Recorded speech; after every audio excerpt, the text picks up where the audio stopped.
কিরে মতিয়া, ফুচকা দোকানে ফুচকা খাচ্ছিস? আবার হাফ প্যান্টে? কিরে হাফ প্যান্টে শুরু, ফুল প্যান্টে মহাগুরু, বল। কেন হাফ প্যান্ট পরে কি ফুচকা খায় না?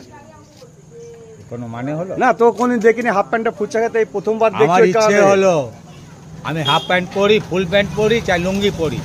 ও তো তোকে খোঁজ লেবার কি দরকার? আরে বোকা চুদা, তোর তো এমনি কাজকর্ম হয় না, 30 দিনে 32 দিন কাজ হয় না, তো আবার ফুচকার পয়সা কোথা থেকে এলো? আচ্ছা ভাই, তোমাদের ফুচকা পয়সা দেবে তো মতিয়া? হ্যাঁ দেবে, পয়সা দেবে। খুব সাবধান, কেন 30 দিনে 32 দিন ওর কাজ হয় না।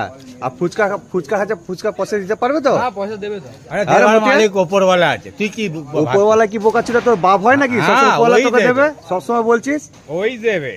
তুই কি ভাবছিস একবারে ভিখারি নাকি আমি? 10-20 টাকা রাখতে পারবো না ফুচকার জন্য? তা তুই হাফ প্যান্টে এসছিস কেন? তোকে তো হাফ প্যান্টে লাগে মনে হচ্ছে তুই ড্রেন ফ্যান পয়সা ডাস্টবিনের লোক। না, এটা ভুল বলছিস। কেন মানুষ কি হাফ প্যান্ট পরে না? না, হাফ প্যান্ট পরে, কিন্তু ঢঙের মতো হাফ প্যান্টটা পর। দেখ তো হাফ প্যান্টটা সব ঠিক আছে, মানে আমার থেকে বুড়ো বুড়ো লোক হাফ প্যান্ট পরছে। তুই কি জুয়ান আছিস নাকি? জুয়ান আমি এই কথা বলিনি তো, জুয়ান আছে।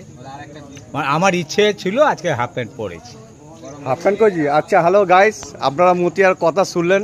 ফুচকা দোকানে ফুচকা খেতে এসে ও সবসময় কিন্তু 30 মাসে মানে 30 দিনে 32 দিনও কাজ থাকে না। আজকে ফুচকা খাচ্ছে, ফুচকা লাগে টাকা দেবে তো? আপনারা কমেন্টে জানাবেন।